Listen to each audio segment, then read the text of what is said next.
Shogun adalah sebutan untuk kepala pemerintahan Jepang pada zaman Edo.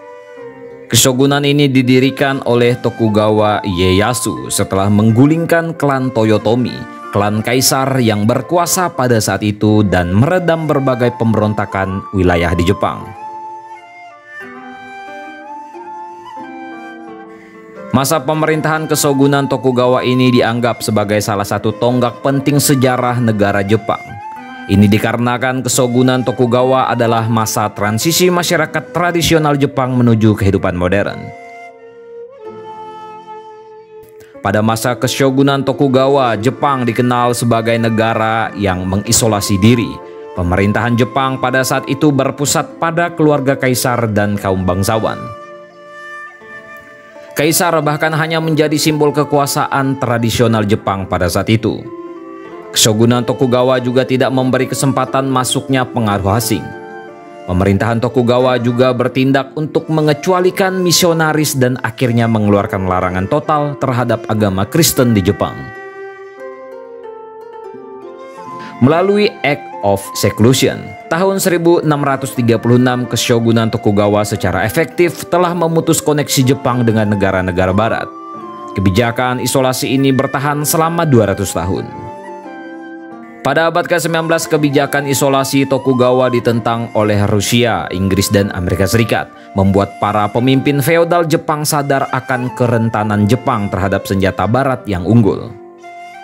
Setelah kunjungan Komodor Matthew Perry, Jepang dipaksa untuk menandatangani serangkaian perjanjian yang tidak setara, yang seperti di China memberikan hak istimewa khusus kepada negara-negara barat di Jepang. Sebagai tanggapan, samurai muda dari domain feodal yang secara historis memusuhi rezim Tokugawa mengangkat senjata melawan pemerintah. Kekuasaan shogun pun mulai runtuh di tahun 1867 setelah 260 tahun berkuasa. Keruntuhan ini ditandai dengan terbentuknya aliansi antara pemimpin domain Satsuma dan Kido Takayoshi. Aliansi ini dibentuk untuk mendukung Kaisar Komel agar dapat berkuasa kembali. Pencetus aliansi ini adalah Sukamoto Ryoma yang berharap dapat melawan Keshogunan Tokugawa.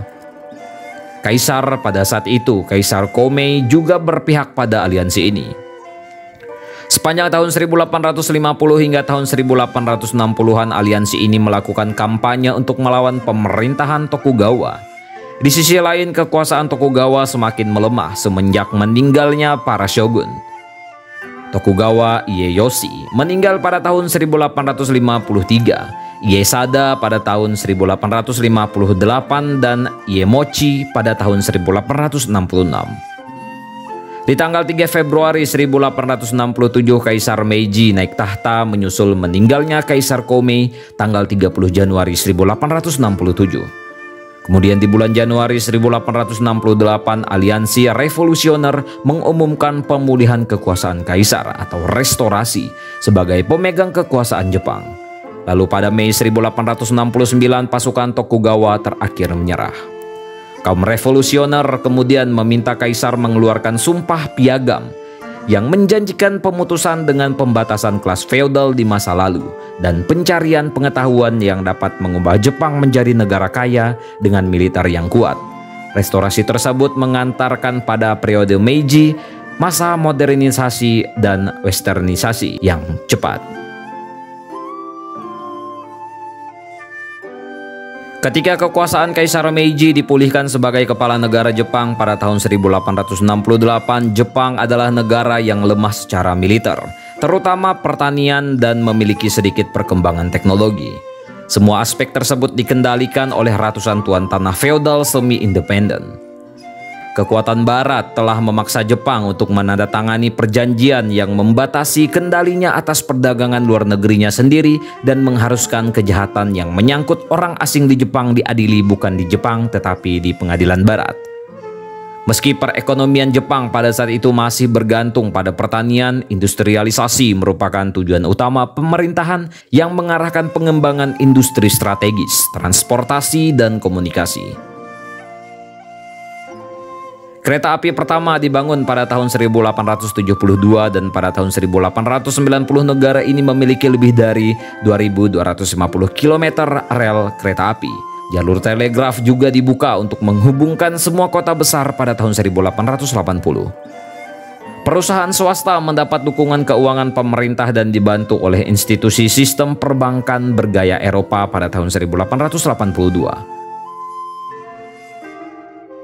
Di bawah moto peradaban dan pencerahan, Bunmei Kaika, pengaruh budaya barat mulai dari tren intelektual saat ini hingga pakaian dan arsitektur dipromosikan secara luas.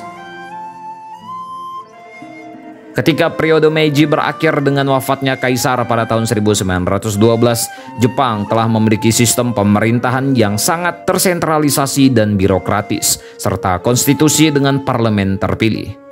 Pemerintahan ini juga didukung oleh tentara dan angkatan laut yang kuat. Di sisi lain, sistem transportasi dan komunikasi yang berkembang dengan baik. Sektor industri di Jepang juga berkembang pesat berdasarkan teknologi terkini. Masyarakat Jepang juga mendapatkan pendidikan tinggi terlepas dari batasan kelas feodal. Meski sekarang kekuasaan tertinggi Jepang berada di tangan parlemen dan rakyat, Kaisar tetap dipandang sebagai simbol budaya Jepang dan kesinambungan sejarah. Para reformis Meiji membawa Kaisar menjadi terkenal secara nasional, menjadikan keluarga Kaisar sebagai keluarga penguasa tertua di dunia. Tentang ini bagaimana menurut kalian, coy?